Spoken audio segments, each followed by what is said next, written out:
సరే ఎట్లా పోయినావు? ఏదో ఫోన్ లో మాట్లాడుకుంటూ అలా నడుస్తూ వెళ్ళిపోయాను సార్. నడుచుకుంటూ పోయినావా? బైక్ మీద పోవాల్సిందిరా, 2 రౌండ్లు కొట్టే చుట్టనివి.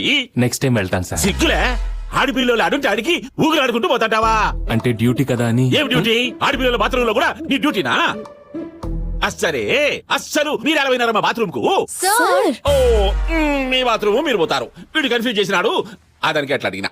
చూసారా సార్, మీరు వెళ్లకుండా కన్ఫ్యూజ్ అయ్యారు, నేను కన్ఫ్యూషన్ లో వెళ్ళాను. అబ్బా, మళ్ళీ కన్ఫ్యూజ్ చేయకు. ఏదో పెద్ద ఆయన చెప్పినాడని నీకు అడ్మిషన్ ఇచ్చినా. ఈ తూరి గనక ఇట్లాంటి గబ్బు పని చేసినావా టీసీ ఇచ్చు వదిలేసా.